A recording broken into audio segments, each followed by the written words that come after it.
Please stand clear of the doors. Por favor, manténganse alejado de las puertas.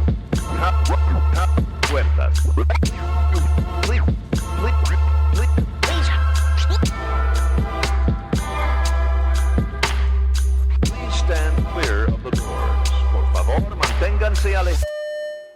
Because this here's the wildest ride in the wilderness! Hello everyone, I'm Alicia. And I'm Nathan. And welcome to episode 38 of Adventures in Mousecapades. This week, we are talking about how Goofy really got the short end of the stick on the new Mickey Mouse cartoons. Dude, they done him wrong. Oh, he looks like he's had a bad night, week, month, year? Life. And he's not wearing pants. No. Which is okay for, I guess, some of the other characters, but... It's a little yeah, odd. We could actually go on and on about that, but we won't. We won't. Today we're actually talking about Steakhouse 71. Indeed. And we are coming to you live, but on a recording several weeks from now, from here in our suite, I guess you'd say, our villa at the Grand Floridian. Mm-hmm.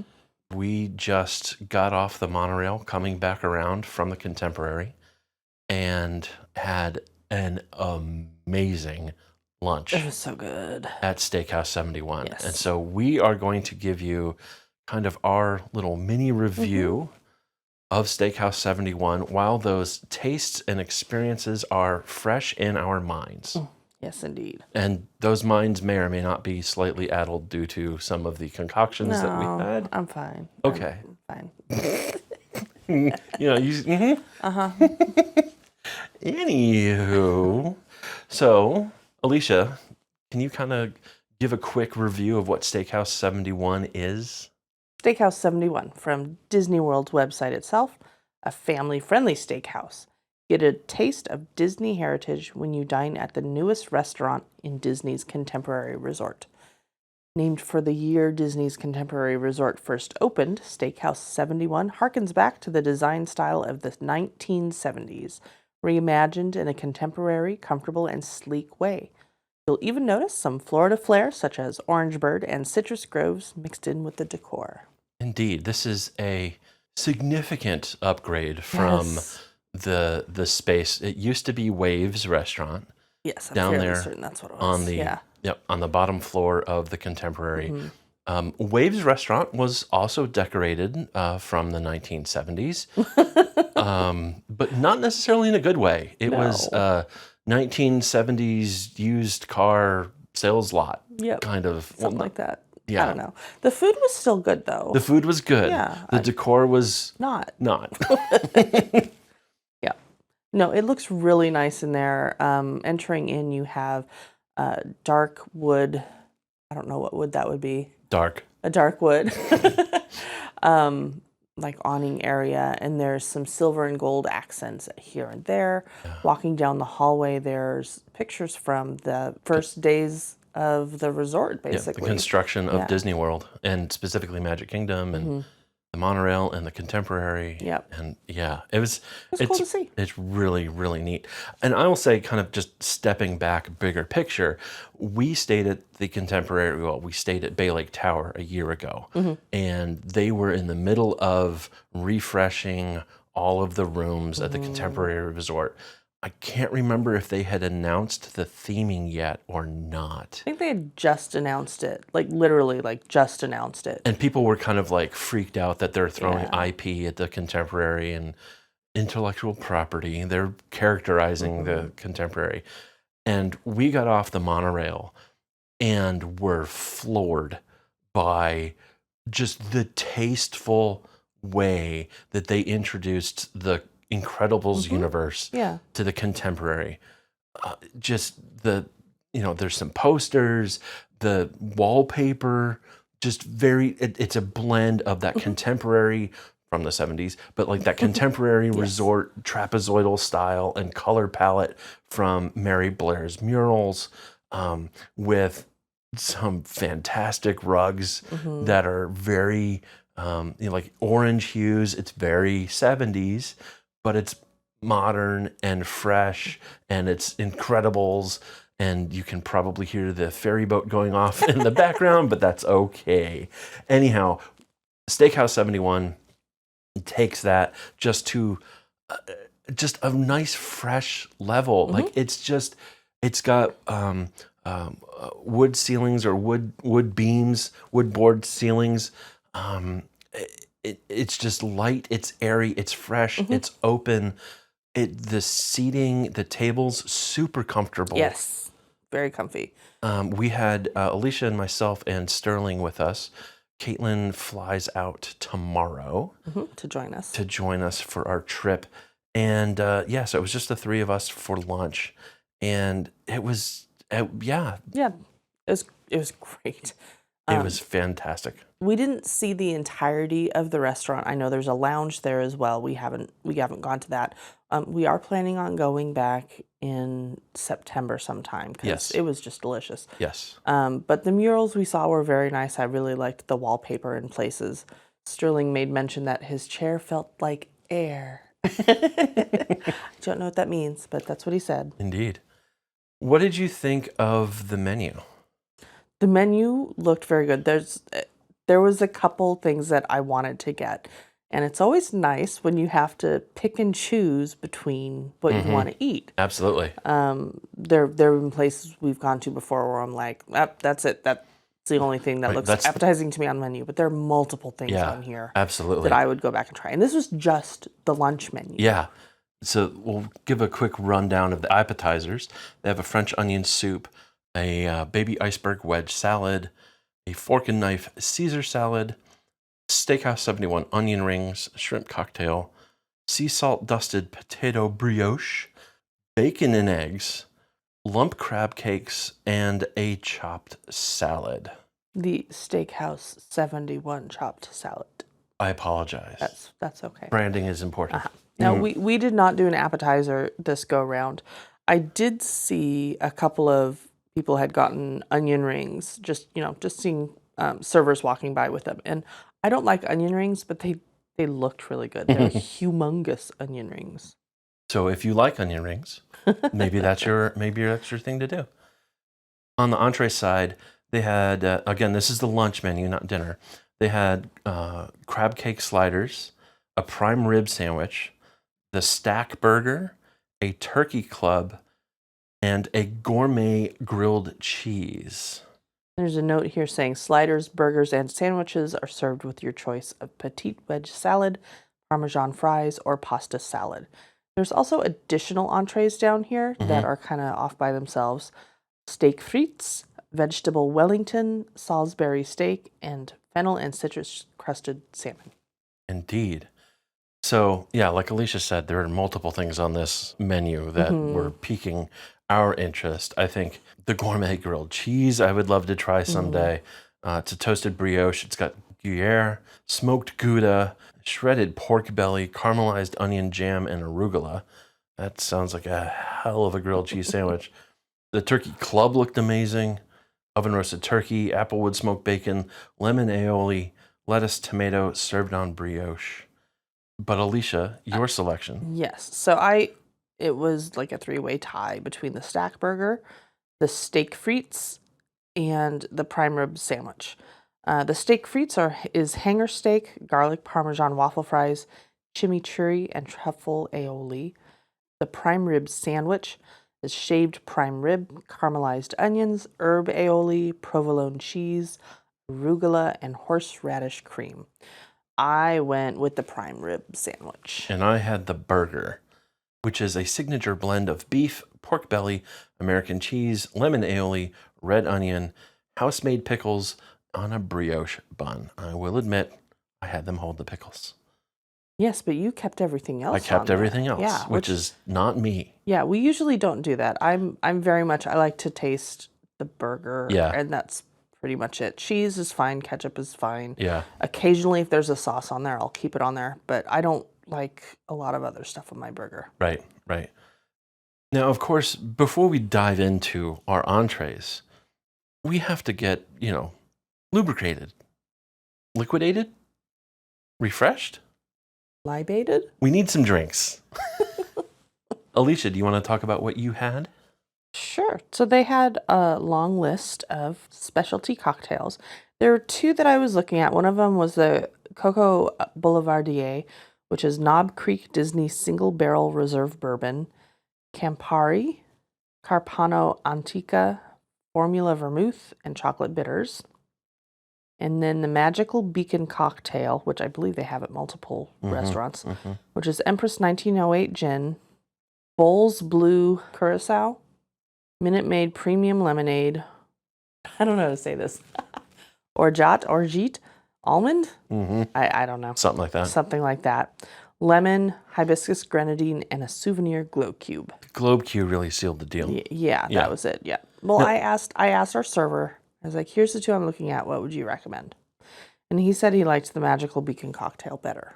And he also added, and it comes with the glow cube. And it comes with the glow cube, yeah. Our server was great. Yes, we had Roy for our server. He was fantastic. Yes.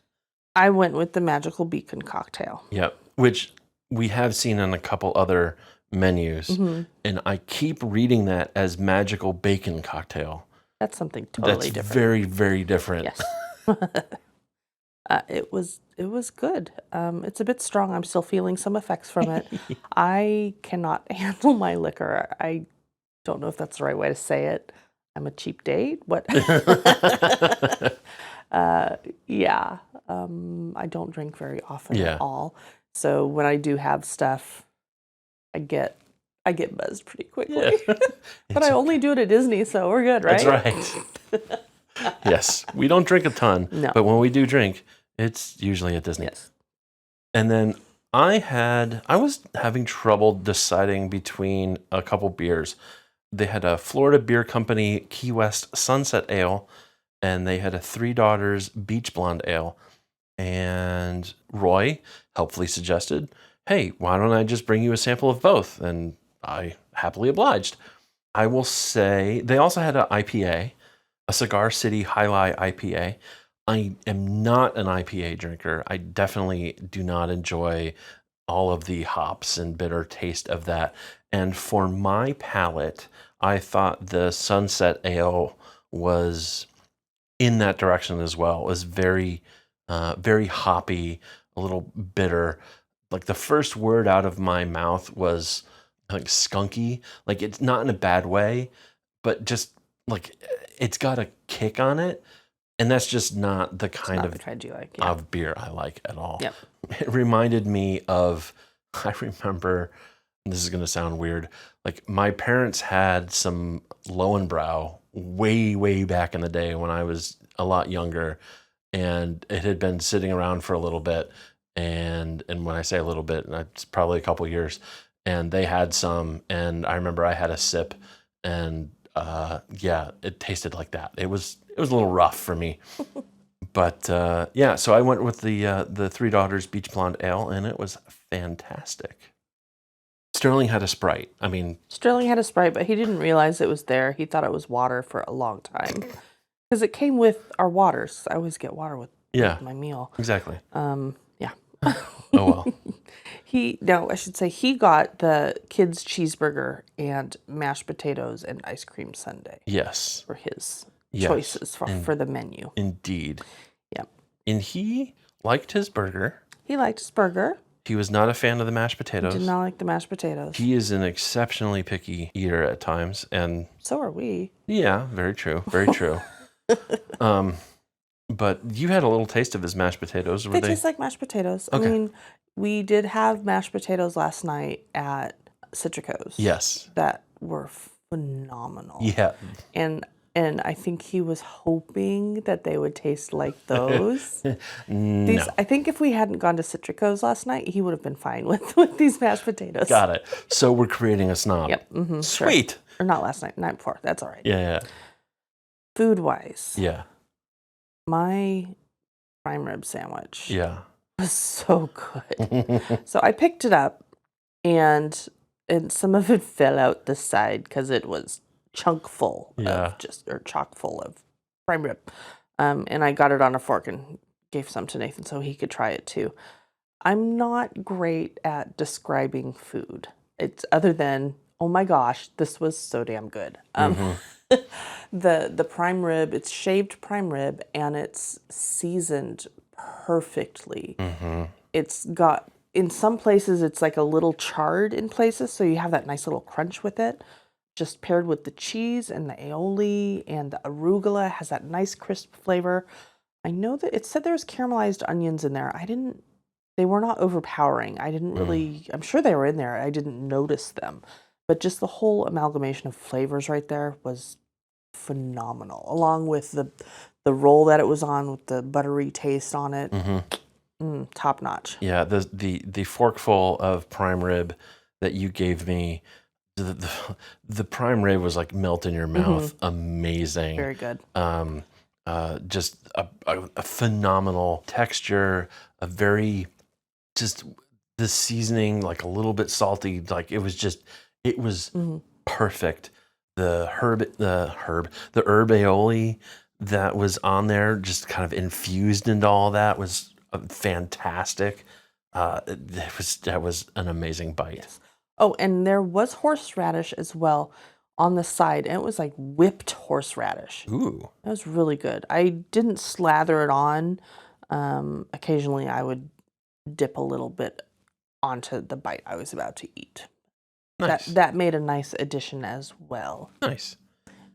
I'll leave the fries for after you're done with your burger talk, because we both had the fries. Yeah, we did. We did indeed. Yeah, so on to the burger. Holy cow. That was an amazing burger. The meat was so perfectly well prepared and cooked. The cheese just was, it was otherworldly good. The lemon aioli really just infused it. I asked for some ketchup afterwards, and I had about half the burger with a little bit of ketchup on it. I actually kind of wished I would have not put the ketchup on there. It was just so well balanced and everything. I'm just used to putting ketchup on my burgers. I really loved the onions on there. I wanted to branch out and just experience and see what it was like. I used to like red onions, and I just grew out of it or whatnot. But they added such a nice crispness to the bite, an ever so slightly sweet note to the mouthful. But it was just, the burger was just to die for. Highly recommended. And yeah, the fries. They're Parmesan fries. It's just all it says on the menu is Parmesan fries. Right. And they came in a cool little silver basket. Yep. And they are waffle fries. They're waffle fries. Yeah, and I love waffle fries. Yes. Anyway. with nicely grated Parmesan cheese, not just on top of them, but it's almost encrusted. Like the Parmesan to me was put on right after they came out of the fryer, and kind of solidified in.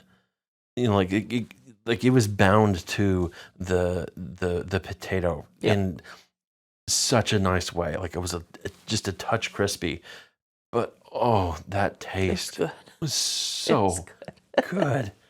I guess disclaimer, I hope y'all aren't hungry listening to this. If you hadn't eaten yet by the time you listen to this, I'm sorry. And I hope you're having a wonderful meal here in a few minutes. But yeah, it was fantastic. It's very good. And you finished your meal. I did. I had maybe one in a bite or two of my sandwich.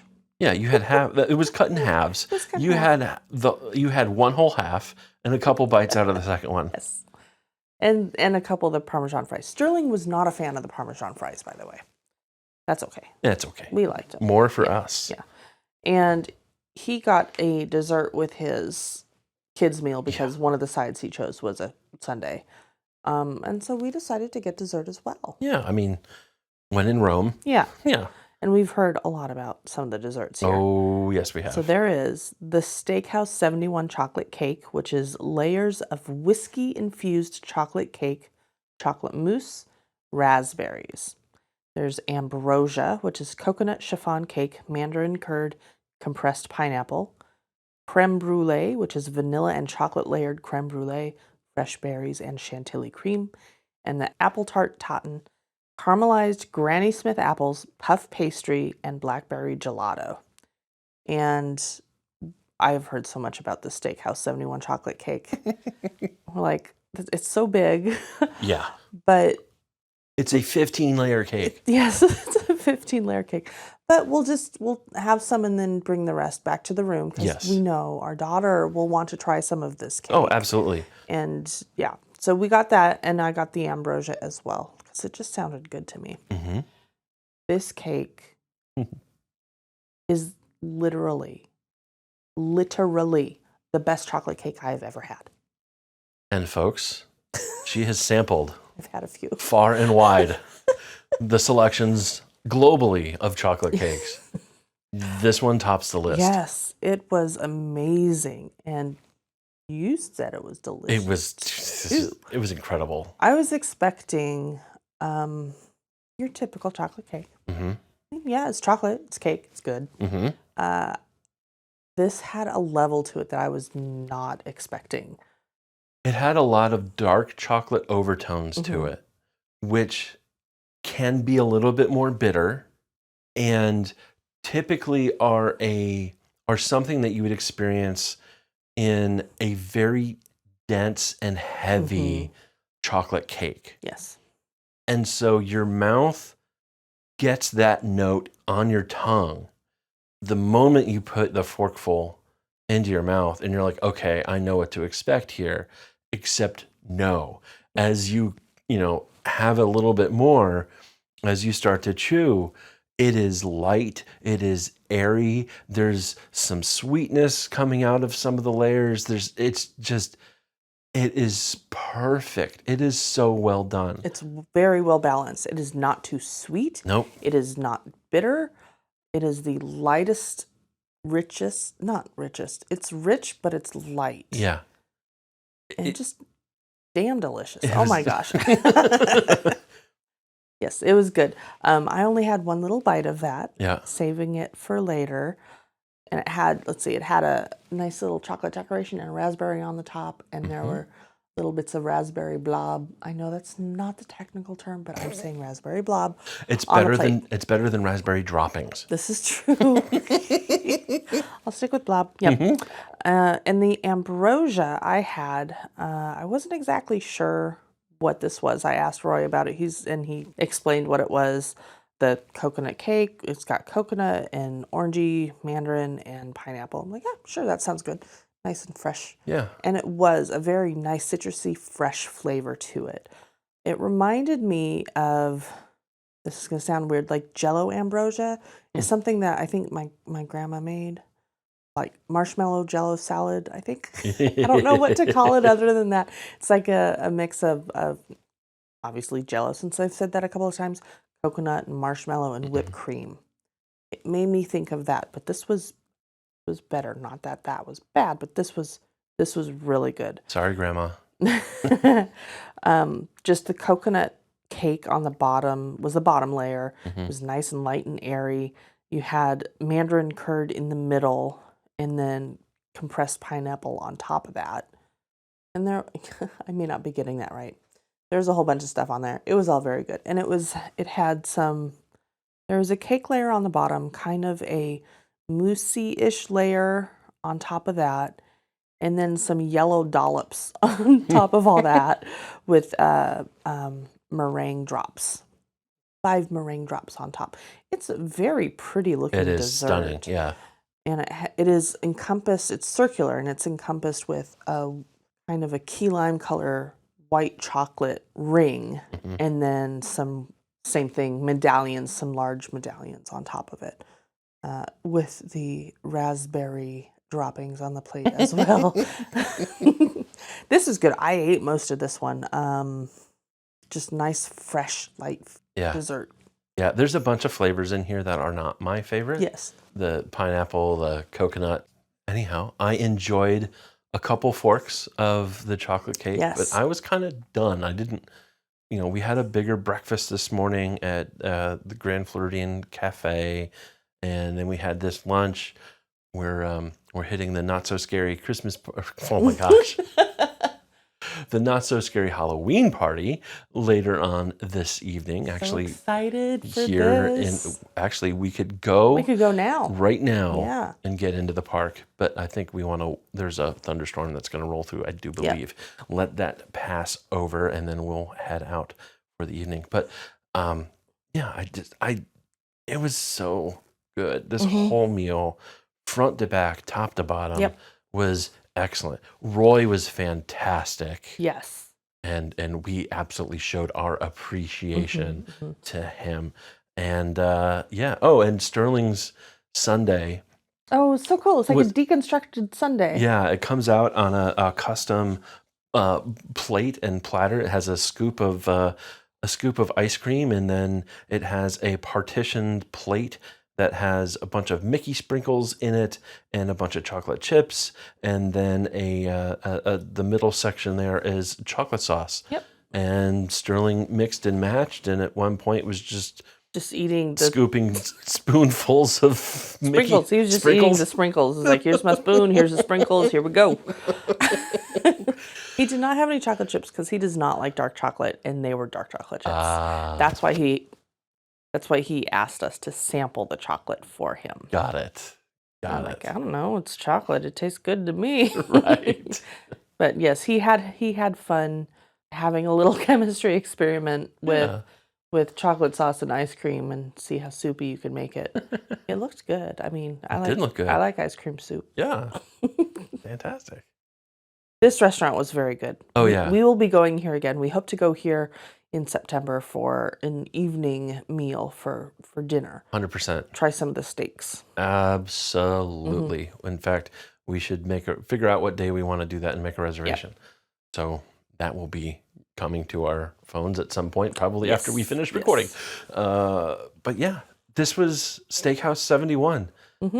5 stars. We'll eat again. We'll eat again, yes. Yeah. Have any of you gone to Steakhouse 71? Do you want to go?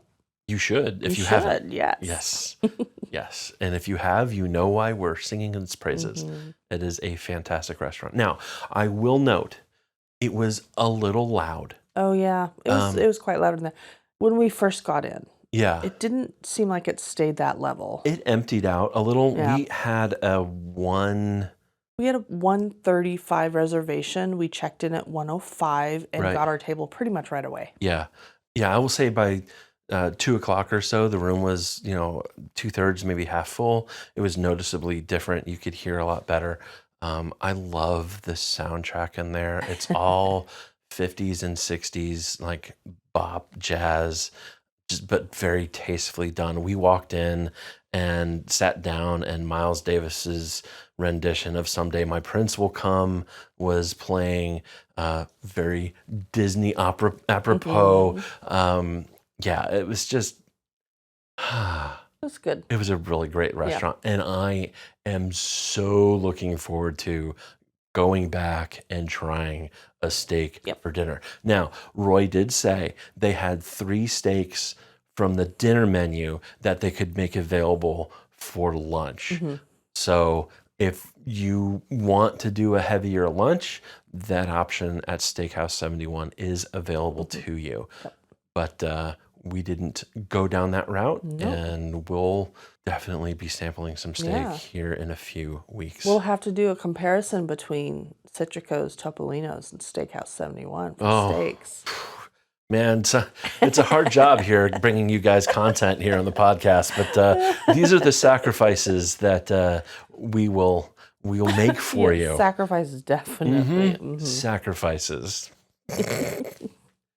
Anyhow, thank you so much for listening, everybody. If you want to come to Disney World, find a great, fantastic, amazing travel agent to work with who can help you score all these reservations and a nice place to stay on the monorail line and all that kind of stuff. Yes. We are not travel agents, but highly recommend you find one to work with. We are not affiliated with Disney. We just like sharing our opinions and our experiences. If you have any questions or comments or anything you'd like to hear from us, please send us an email at podcast@adventuresandmousecapades.com.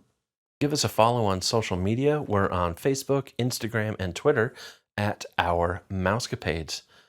Thanks again, everybody. We will be in your ears next week. Bye-bye. Thank you for flying Star Tours. Bye-bye.